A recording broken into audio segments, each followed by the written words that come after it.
പ്രവാസി ഭാരതി 1539 AM. പ്രവാസി ഭാരതി മുഖപ്രസംഗം. പൊയ്മുഖങ്ങൾക്ക് നേരെ ഒരു പോർമുഖം. തെന്നാലി രാമൻ തന്റെ കാളയെ വിൽക്കുവാൻ തീരുമാനിച്ചു. കാളയുമായി ചന്തയിലെത്തിയ അദ്ദേഹം എല്ലാവരും കേൾക്കെ അത് പരസ്യം ചെയ്തു. മാന്യമഹാജനങ്ങളെ, നിങ്ങളിൽ ആർക്കും എന്റെ മിടുമിടുക്കൻ കാളയെ സ്വന്തമാക്കാം. വില എത്രയെന്നോ? 1 പൊൻപണം മാത്രം. അക്കാലത്ത് വിജയനഗര രാജധാനിയിൽ ഒരു കാളക്കുട്ടിക്ക് പോലും 200 പൊൻപണം നൽകേണ്ടി വരും. അപ്പോഴാണ് വെറും 1 പൊൻപണത്തിന് കാള. കേട്ടവർ തെന്നാലിരാമന്റെ ചുറ്റും കൂടി. കാളയെ വാങ്ങാൻ എല്ലാവരും തയ്യാർ.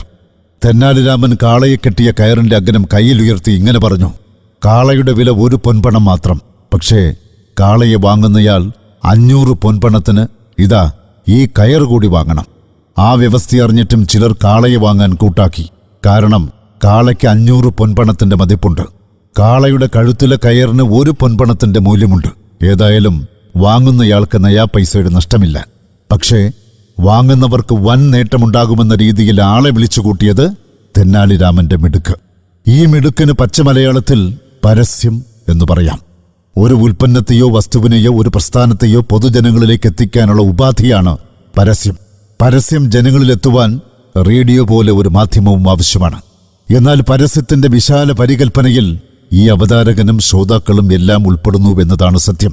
ഞാൻ ആരാ മോൻ എന്ന് സ്വയം പറയുന്നത് പോലും നമ്മൾ നമുക്കായി സൃഷ്ടിച്ച ടാഗ്ലൈനാണെന്ന് ഓർക്കണം. ഒരു പരസ്യത്തിലും ആരും സ്വന്തം ന്യൂനതകൾ പറയാറില്ല. അതുകൊണ്ടാണ് ആഭാസനായ യുവാവ് വധുവിനെ തേടുന്നു എന്നൊരു വിവാഹ പരസ്യം നാം ഇതുവരെ വായിക്കാതിരുന്നത്. സ്വന്തം കയ്യിലിരിപ്പിനാൽ വിവാഹമോചനം നേടിയ ചെറുപ്പക്കാരൻ എന്ന രീതിയിൽ ആരും പുനർവിവാഹ പരസ്യത്തിന് മാറ്റം നൽകാത്തതും ഇക്കാരണത്താലാണ്. പണിയുന്ന വീടും ലോണെടുത്തു വാങ്ങുന്ന കാറും എന്നു വേണ്ട, ഫേസ്ബുക്കിലും മറ്റും ബ്യൂട്ടിഫിക്കേഷൻ ചെയ്തിടുന്ന സെൽഫികൾ വരെ നമ്മെക്കുറിച്ചുള്ള പരസ്യങ്ങളാണ്. ഇത്തരം ജീവിത പരസ്യങ്ങളും യാഥാർത്ഥ്യവും തമ്മിലുള്ള ദൂരം എത്ര കാതമെന്ന് നിജപ്പെടുത്താതെയാണ് നമ്മിൽ ചിലർ വാണിജ്യപരമായ പരസ്യങ്ങൾക്കെതിരെ വാളോങ്ങുന്നത്. ഇത്തരത്തിലുള്ള ചില സംഭവങ്ങൾ വളരെ കൗതുകകരമാണ്. ധാത്രി ഹെയർ ക്രീം എന്ന ഉൽപ്പന്നത്തിന്റെ പരസ്യം തന്നെ എടുക്കാം. 2012 ജനുവരി മാസത്തിലാണ് മലപ്പുറം വൈലത്തൂർ സ്വദേശി ഫ്രാൻസിസ് വടക്കൻ ഈ പരസ്യത്തിൽ നടൻ അനൂപ് മേനോൻ ഇങ്ങനെ പറയുന്നത് കേട്ടത്: കടുത്ത മുടികൊഴിച്ചിലിന് സ്ട്രോങ് സൊല്യൂഷൻ, ഓരോ മുടിയിഴകൾക്കും പ്രൊട്ടക്ഷൻ. ഇത് കേട്ടതും മുടികൊഴിച്ചിലുള്ള ഫ്രാൻസിസ് വടക്കൻ ഈ ഹെയർ ക്രീം വാങ്ങി. 6 മാസം തുടരെ ഉപയോഗിച്ചിട്ടും പോയ മുടി തിരിച്ചു വന്നില്ല. ആ വാശിക്ക് ഫ്രാൻസിസ് ധാത്രിക്കെതിരെ തൃശൂർ ഉപഭോക്തൃ കോടതിയെ സമീപിച്ചു. 8 വർഷം നീണ്ട നിയമ പോരാട്ടത്തിനൊടുവിൽ പരസ്യത്തിൽ അഭിനയിച്ച അനൂപ് മേനോനടക്കം പിഴയൊടുക്കേണ്ടി വന്നു. 376 രൂപയുടെ ക്രീം വാങ്ങിയ ഫ്രാൻസിസ് വടക്കന് ആകെ 23,000 രൂപ നഷ്ടപരിഹാരമായും ലഭിച്ചു. ഇത്തരമൊരു വിധി ഇതാദ്യമല്ല. ഇന്ദുലേഖ വൈറ്റ് സോപ്പിന്റെ ബ്രാൻഡ് അംബാസിഡർ എന്ന നിലയിൽ നടൻ മമ്മൂട്ടി ഇങ്ങനെയൊരു പരസ്യവാചകം പറഞ്ഞുപോയി: സൗന്ദര്യം ഇനി നിങ്ങളെയും തേടി വരും. ഇത് കേട്ട പാതി കേൾക്കാത്ത പാതി. വയനാട് മാനന്തവാടിക്കാരൻ ചാത്തു സോപ്പ് വാങ്ങാൻ കടയിലേക്ക് ഓടി. 2013 സംഭവം കേട്ടോ. 1 വർഷം മുഴുവൻ പിന്നെ മമ്മൂട്ടി സജസ്റ്റ് ചെയ്ത സോപ്പിട്ടായി ചാത്തുവിന്റെ കുളി. കൊല്ലം 1 കഴിഞ്ഞതോടെ അമ്പുകുത്തി കൂപ്പിൽ വീട്ടിൽ കെ ചാത്തുവെന്ന് നമ്മുടെ കഥാനായകന് സഹികിട്ടു. നേരെ ചെന്ന് വയനാട് ജില്ലാ ഉപഭോക്തൃ കോടതിയിൽ ഒരു പരാതി കൊടുത്തു. പ്രസ്തുത സോപ്പ് ഉപയോഗിച്ച് കുളിച്ചാൽ സൗന്ദര്യം വരുമെന്ന നടൻ മമ്മൂട്ടിയുടെ വാഗ്ദാനത്തിൽ താൻ വഞ്ചിക്കപ്പെട്ടു എന്നായിരുന്നു ചാത്തുവിന്റെ പരാതി. സോപ്പ് തേച്ച് വെളുത്തില്ലെങ്കിലും സോപ്പ് വാങ്ങിയ വകയിൽ തന്റെ കുടുംബം വെളുത്തതായും മേപ്പടിയാൻ തുറന്നടിച്ചു. ഒടുവിൽ കേസ് ഒത്തുതീർപ്പാക്കിയപ്പോൾ സോപ്പ് തേച്ച് സൗന്ദര്യം വന്നില്ലെന്ന ഒറ്റക്കാരണത്താൽ ചാത്തുവിന്റെ കീശയിൽ വീണത് 30,000 രൂപ. അദാനിയുടെ ഉൽപ്പന്നമായ ഫോർച്യൂൺ റൈസ് ബ്രാൻഡ് ഓയിലിന്റെ പരസ്യം പിൻവലിക്കേണ്ടി വന്നതും കഴിഞ്ഞ ദിവസമാണ്. പരസ്യത്തിൽ ബ്രാൻഡ് അംബാസിഡർ സൗരവ് ഗാംഗുലി പ്രസ്തുത എണ്ണ ഉപയോഗിച്ചാൽ ഹൃദയാരോഗ്യം നിലനിർത്താമെന്ന് പറയുന്നുണ്ട്. ഒടുവിൽ ഹൃദയാഘാതം വന്ന് ഗാംഗുലി ആൻജിയോപ്ലാസ്റ്റിക് വിധേയനായി. പരസ്യമാവട്ടെ നിർബാധം തുടർന്നു. ജനം വിമർശിച്ചതോടെ ആ പരസ്യം അപ്രത്യക്ഷമായി കഴിഞ്ഞു. പിന്നാലെ ഡൽഹി ഹൈക്കോടതിയിൽ വന്ന പൊതു താൽപര്യ ഹർജിയും രസകരമാണ്. കോവിഡ് മാനദണ്ഡങ്ങളെക്കുറിച്ച് സർക്കാർ തയ്യാറാക്കിയ പരസ്യത്തിൽ നിന്ന് ബോളിവുഡ് നടൻ അമിതാഭ് ബച്ചന്റെ ശബ്ദം ഒഴിവാക്കണമെന്നാണ് പൊതു താൽപര്യ ഹർജിയിൽ ആവശ്യം.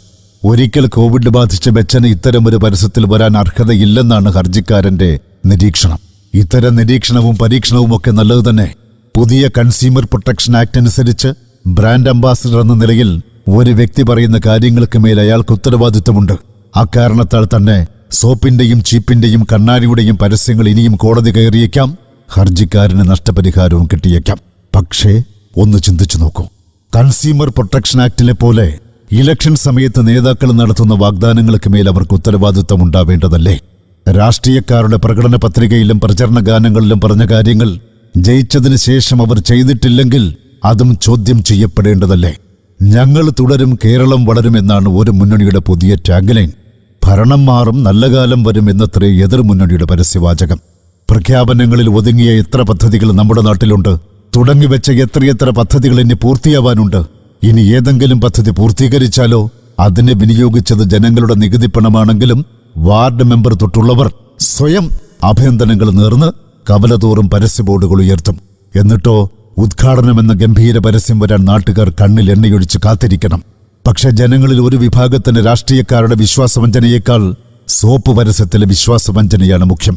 ഇതൊക്കെ കാണുമ്പോ ആകാശവാണിയിലെ പ്രമുഖനായ ഗോപൻ എന്ന എസ് ഗോപിനാഥൻ നായരുടെ പ്രശസ്തമായ പരസ്യവാചകമാണ് ഓർത്തുപോകുന്നത്. ഇന്നാട്ടിലെ ജനങ്ങൾക്കിത് എന്തുപറ്റി? പ്രവാസി ഭാരതി മുഖപ്രസംഗം. പൊയ്മുഖങ്ങൾക്ക് നേരെ ഒരു പോർമുഖം. വിവരണം കെ ചന്ദ്രസേനൻ. തയ്യാറാക്കിയത് പ്രവാസി ഭാരതി എഡിറ്റോറിയൽ ബോർഡ്. പ്രവാസി ഭാരതി മുഖപ്രസംഗം ഞായറാഴ്ചകളിൽ രാവിലെ 8:55-നും പുനഃപ്രക്ഷേപണം വൈകിട്ട് 6:55-നും.